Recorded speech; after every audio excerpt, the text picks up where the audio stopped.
seu direito. Juízes, promotores, advogados, defensores, todos em um debate para esclarecer o seu direito de consumidor. Em tupi.am, tupi.fm, seu direito é mais um serviço da Super Rádio Tupi para você que está sempre ligado na nossa programação. Hoje com a participação do Dr. Werson Rego, que é juiz da 18ª Vara Cível da Comarca da Capital. Muito bom dia, Dr. Werson. Como é que vai o senhor? Tudo bem? Muito bom dia, Haroldo. Muito bom dia, colegas de mesa, ouvintes e internautas da Rádio Tupi. Muito bom dia, Haroldo. Um dia muito feliz, muito alegre de estar presente para mais um programa. Uma satisfação muito grande recebê-lo, viu, doutor Werson? A doutora Larissa Davidovich, que é coordenadora do NUDECOM, que é o Núcleo de Defesa do Consumidor de Defensoria Pública, da Defensoria Pública. Muito bom dia, doutora Larissa. Muito obrigado, uma satisfação recebê-la e conhecê-la. Bom dia, o prazer é todo meu. Muito feliz de participar desse programa. O doutor Roberto Monteiro, que é presidente da Comissão de Defesa do Consumidor da Ordem dos Advogados do Estado do Rio de Janeiro. Muito bom dia, doutor Roberto. Tudo bem? Como é que está o senhor? Bom dia, Haroldo. Bom dia a todos os ouvintes. E aqui é uma satisfação estar aqui com esses ilustres participantes para poder a gente tentar fazer um bom debate, qualificar aqui os nossos ouvintes a respeito de um tema tão interessante que é a defesa do consumidor. E também a participação do doutor Antônio Jorge Kropf, que é diretor de assuntos institucionais da AMIL. Muito bom dia, doutor Antônio Jorge. Muito obrigado aqui pela presença, viu? Bom dia, Haroldo. Bom dia a todos os participantes. Bom dia aos nossos amigos internautas. Bom, o nosso tema hoje, planos de saúde, porque usuários de planos de saúde frequentemente enfrentam problemas com as operadoras na hora de realizar alguns procedimentos médicos. As principais reclamações recebidas são relativas à negativa de cobertura, rescisão de contrato e reajustes do plano de saúde. O seu direito de hoje vai esclarecer essas dúvidas e como você poderá se proteger dos possíveis abusos e possíveis ilegalidades cometidas pelos planos de saúde. Bom, enquanto eu fazia a apresentação do nosso tema, o doutor Antônio Jorge Kropf, que é diretor de assuntos institucionais da AMIL, já se remexia todo na cadeira. O que foi que aconteceu, doutor Antônio Jorge? Alguma observação? Não, a oportunidade porque saúde é o bem maior. E nós nos sentimos muito honrados, né, nós da saúde suplementar, das operadoras e também os colegas da saúde pública, em poder equacionar a maior parte dos problemas. É claro que as necessidades e as dificuldades existem no mundo inteiro, mas o desafio é esse. E, principalmente, a oportunidade de nós estarmos numa mesa como essa, num trabalho como esse, de levar à nossa população os esclarecimentos para quê?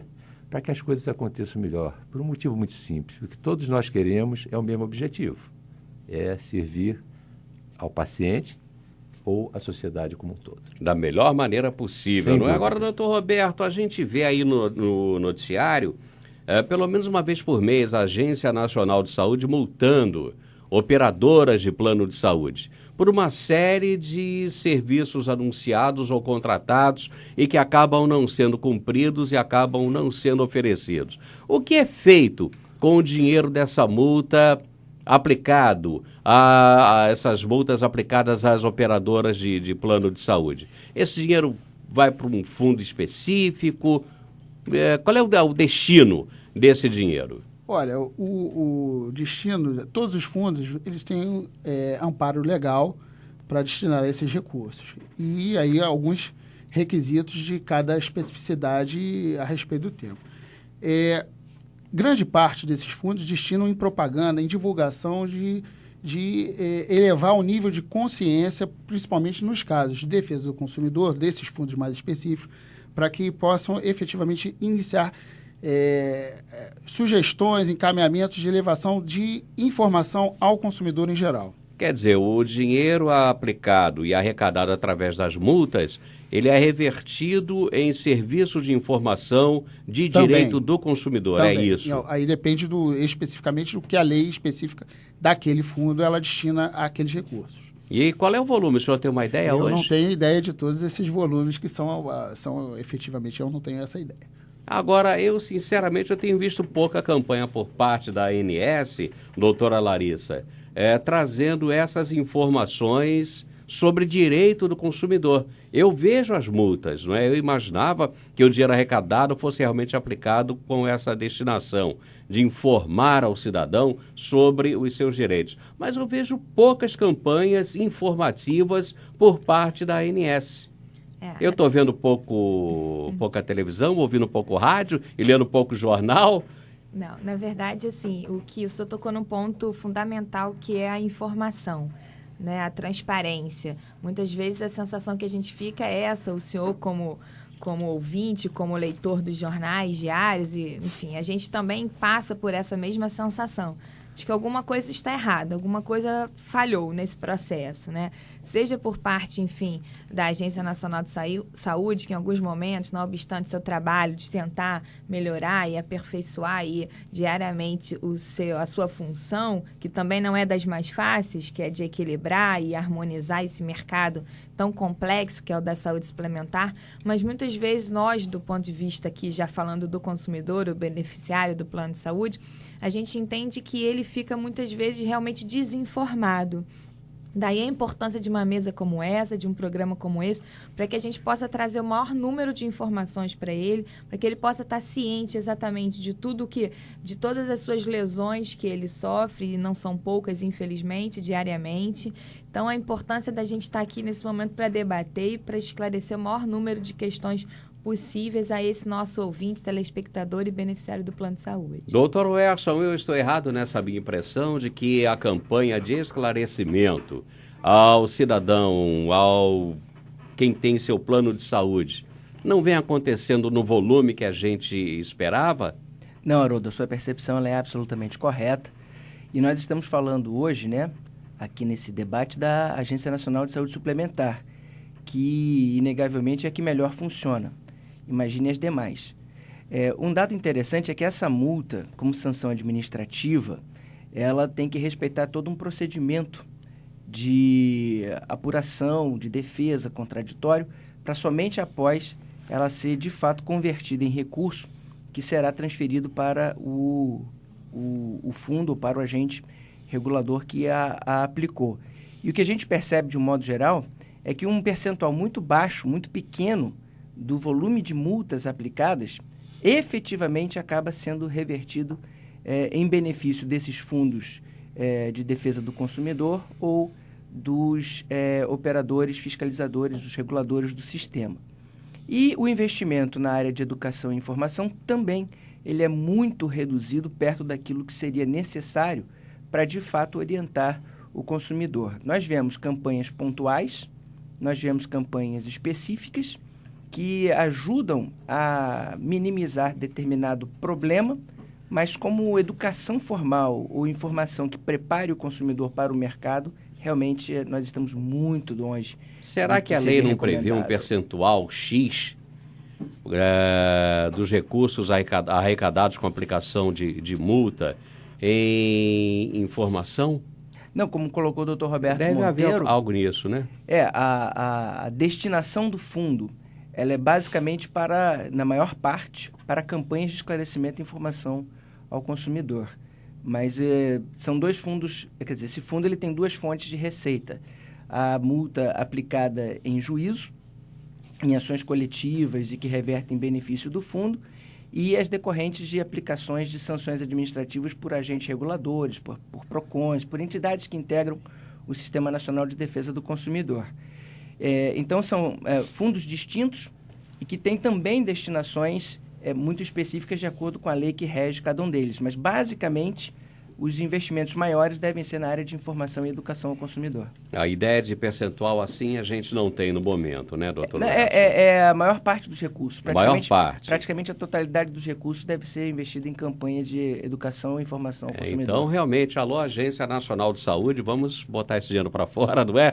E cumprir o objetivo destinado ao dinheiro arrecadado com as multas aplicadas nas operadoras de planos de saúde. Agora, é claro, a operadora de plano de saúde tem o direito de recorrer e, às vezes, a multa é anunciada, mas acaba não sendo paga porque pode ser aplicada indevidamente, também acontece, não é, doutor Antônio? Mas demora, não é que saiu no jornal, sim, planos multados e tal, aí foram lá e pagaram. Não é assim, tem que recorrer, não é? De modo geral, não, sim, mas de modo geral, essa questão da multa em si não é a preocupação maior. A preocupação realmente é fazer a comunicação. E aí cabe alertar, né, Haroldo, é que a nossa cultura é de se informar pouco, de ler pouco. Quando você compra um plano de saúde em especial, que é um bem intangível, entre aspas, você tem primeiro um contrato. A própria ANS determina que você tenha na comunicação, e as operadoras têm, a Mil tem, como todas as outras têm, um documento estruturado, único, de comunicação das coisas principais. Tá? É o guia de leitura e entendimento do próprio contrato. E os pontos críticos que levam a atritos muito comuns são relativamente simples. Desculpe. É a questão do tempo de espera, do tempo famoso de carência, é a questão das coisas que não estariam cobertas, e o terceiro ponto, que é o próprio relacionado ao acesso, que é a rede de atenção. Então, eu acho, Haroldo, que é muito importante que a gente cada vez mais tenha a oportunidade de vamos focar no consumidor, que ele tenha essa preocupação de se informar bem, como estão fazendo aqueles que nos ouvem. Saber o que ele está comprando, o que ele está adquirindo, o que ele está contratando, não é? Por exemplo, e muda todo dia. Agora o governo anunciou, doutora Larissa, que os planos de saúde estão obrigados a cumprir mais de 100 exigências diferentes em relação ao câncer. Não é? Tem que dar remédio, tem que dar tratamento domiciliar, E eu, sinceramente, eu não sei se os planos de saúde estão preparados para isso. E até que ponto o governo está transferindo para a iniciativa privada, que são os planos de saúde, parte da sua responsabilidade. Sim, não na verdade, foi ampliado o rol, né? Assim, vai entrar em vigor em janeiro. Esses medicamentos em relação à doença específica, né, o câncer, era uma preocupação muito grande já nossa lá. Eu participo de várias reuniões dentro da agência, onde eu posso colocar, né, as questões que mais nos afligem, e essa questão vinha sendo judicializada. Na verdade, a gente precisava buscar, por conta de uma falta de regulação nesse sentido, a gente precisava, infelizmente, ainda buscar apoio no judiciário para que esse tipo de medicamento, por exemplo, a medicina ela evolui, né? Ela não é estática, então os procedimentos eles vão sendo incrementados e o beneficiário, a nossa população e o consumidor, ele precisa ter acesso ao que há de realmente melhor, menos invasivo, procedimentos até mais efetivos e eficazes no combate às doenças. Então, por conta dessa constante evolução e felizmente, né, por conta desse aperfeiçoamento que a medicina sofre todos os dias, os procedimentos, inclusive os profissionais envolvidos, a Agência Nacional de Saúde, no nosso ver, a gente recebeu com bons olhos, né, essa mudança, porque a gente até então recebia recusa das operadoras nesses procedimentos, de forma que não entendíamos exatamente, porque na verdade uma quimioterapia oral, ou seja, a pessoa não precisa mais ficar internada num hospital, é a perfeita evolução mesmo da medicina. Então a gente precisava socorrer o Poder Judiciário quando essas pessoas batiam as nossas portas, e o Judiciário, na verdade, o que ele faz é prestar essa jurisdição no sentido seguinte: olha, o médico entendeu que esse é o melhor procedimento, que essa é a forma que deve ser feita para esse paciente, que é o seu médico assistente. Então, vamos fazer com que essa prestação seja ampla. A prestação a um direito elementar, o primeiro direito, que é o direito à saúde.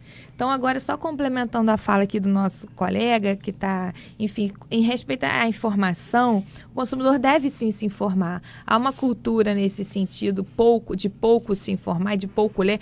Mas, assim, por outro lado, a gente vê também que no momento da contratação, essa venda, a gente tem que ficar muito atento a essa venda desse contrato, né? Quando esses corretores, enfim, quando essas pessoas vão vender esses contratos, que eles informem também. Há uma responsabilidade mútua, né? A gente não pode jogar esse ônus apenas no consumidor, ou seja, há essa responsabilidade de quem está vendendo esse plano, de informar, é um dever de informação básico, que ele fale tudo inclusive as cláusulas restritivas, o prazo de carência. Então é importante que só para deixar bem claro que esse dever deve ser de ambos, né? Não, de quem está contratando e de quem está vendendo. Porque a gente não está vendendo uma bala, né? A gente está vendendo um plano de saúde. Então que isso seja um momento de reflexão para todas as senão partes. acaba jogando a responsabilidade toda em cima Mais do uma, consumidor, não é, doutor Werson? Só para complementar, ou do que está bem colocando a Larissa, é muito importante, porque o que acontece? Quando a gente vê na imprensa uma notícia de que foi ampliada a cobertura para doenças como câncer, 57 novos procedimentos, 100 novos medicamentos, etc. e tal. Há uma sensação de que isso é automático, que é para todo tipo de cobertura e etc. E não é verdade. Eu preciso que o consumidor, em primeiro lugar, ele entenda qual é o segmento do seu plano de saúde. Porque muitas vezes ele tem lá um plano ambulatorial que não daria a ele direito a uma internação hospitalar, senão em situação de emergência, e eventualmente ele acha que, porque foi publicado na imprensa que tem direito agora a 37 novos tratamentos, alta tecnologia, ele pode buscar uma internação hospitalar para um tratamento mais caro. Então, e não deixa pode. eu aproveitar. Eu tenho plano ambulatorial, digamos. E aí eu passo a ter direito pelo menos ao medicamento? Sim. Domiciliar? Já que eu não tenho direito à internação, pelo menos ao medicamento eu passo. Sim, ao tratamento ambulatorial, às consultas, a exames de menor complexidade e a medicamentos. Inclusive aqueles medicamentos que não necessitam de internação hospitalar. Hoje, uma quimio oral, esse plano ambulatorial, ele tem essa cobertura. Então, o que é importante a gente entender, olha, vamos identificar primeiro o segmento. Ambulatorial, hospitalar, com ou sem obstetrícia, odontológica, etc., e as suas combinações. Isso é importante a gente saber. E dentro de cada segmento, não adianta eu pagar por um Fusquinha e querer ter uma Mercedes-Benz. Dentro de cada segmento existem coberturas, desde a cobertura mínima, que é essa assegurada pelo rol de procedimentos, que tem lá o que deve ser coberto minimamente, até coberturas extraordinárias ou excepcionais que variam de acordo com a capacidade financeira daquele que contrata o benefício. Então, eu posso contratar um plano top de linha e pagarei por um plano top de linha, diferente daquele que paga por uma cobertura básica, que paga menos, mas tem uma cobertura também diferenciada para menor.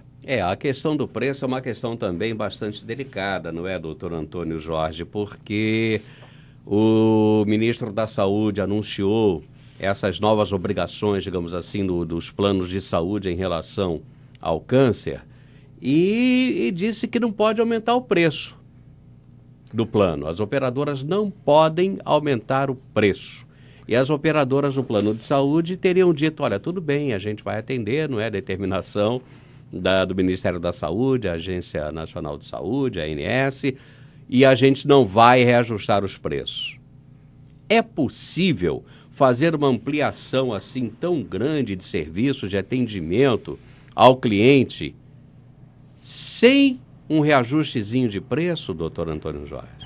Essa questão, usando um termo, ela não está pacificada, né? Porque é um problema evidente. E o que o ministro quis dizer, o que ele tentou dizer é o seguinte, olha, para aumentar o preço, eu tenho que ter uma noção do impacto. E para isso, eu preciso realmente um período e que a agência estabelece num ano. Então, nós vamos começar agora em janeiro do ano que vem e vamos observar os impactos durante o ano que vem. E no ano seguinte, isso será dado. Então, isso é válido.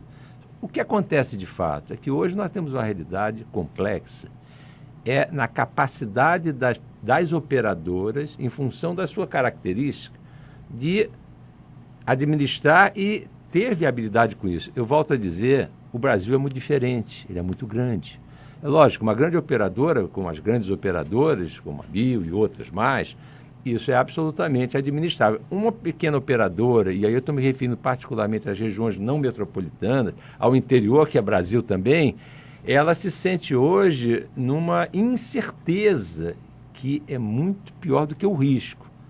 Risco e incerteza são coisas que parecem, mas são muito diferentes. Risco eu sei o que é, e eu banco. Incerteza é a interrogação. Então, a nossa preocupação com o sistema como um todo é que ele tem uma sustentabilidade. E aí nós estamos nessa discussão, acerta aqui, acerta ali e tentando evoluir. Mas é um problema que não está bem posicionado. Até para ilustrar, há até uma ação judicial, a questão das pequenas operadoras dizendo, puxa, por favor, eu quero ter a possibilidade de aumentar antecipadamente, mas isso não vai ser decidido agora. Agora, o ponto muito importante, a gente tem um minutinho, doutor Roberto, o ponto muito importante foi o termo, a questão não está pacificada. Não, porque o cidadão chega lá e o preço aumentou. Aí diz, mas o governo falou que não ia aumentar e aumentou. Então, o importante é esse ponto. Só tem um minutinho. A questão não está pacificada. Os aumentos são regulados por lei também. Os aumentos são contratuais e são anuais. O reajuste, todo mundo que tem um plano de saúde, tem lá na data do aniversário do seu plano, tem lá aquele aumento, que aí tem a justificativa, o porquê desse aumento. Eu queria voltar só a essa questão, tema que foi muito falado aqui, que eu acho que é muito interessante, a questão da informação. Porque o tema é complexo, a saúde avança, né? A medicina avança, e muitas vezes as nossas leis e as nossas regulamentações não avançam. Mas existem algumas coisas que são importantes. Por exemplo, há uma vamos dizer assim, reiteradas vezes, essas operadoras de planos da saúde, elas não informam devidamente essas alterações aos seus conveniados. E isso causa uma série de problemas, que isso vai bater lá no consumidor, que é a ponta final. Por exemplo, existem alguns exames, pouca gente sabe, mas existem alguns exames que você tem um prazo definido, até regulado pela Agência Nacional de Saúde, de que você tenha que ser atendido naquele determinado tempo para realizar aquele exame. E exames que, às vezes, não são de tanta complexidade. E isso com operadoras de plano de saúde grande. E que você vai, às vezes, procurar lá para fazer aquele determinado exame e você tem um prazo que, às vezes... E eu estou falando isso até que isso acontece com a gente no dia a dia. Você tem, às vezes, 45, 60 dias para realizar um exame. Ou seja, o consumidor ele fica ali desprovido, quer dizer, em tese, um prazo que, pela regulamentação da agência, seria no máximo de 20 dias, lá, dependendo do exame. Você é jogado para 40, 50 dias para poder realizar um exame, quando às vezes não é de tanta complexidade. Ou seja, também o pessoal também abusa do direito da falta de informação para o consumidor, de ficar lesando cada vez mais o consumidor. Olha, por isso que é bom esclarecer. No segundo bloco, vamos fazer perguntas bastante populares, não é, que acontecem no dia a dia da vida do cidadão que tem seu plano de saúde. Por que a marcação de um plano, de uma consulta, demora tanto? A gente vai saber no próximo bloco. Seu Direito. O debate que ajuda o consumidor a saber mais sobre seus direitos.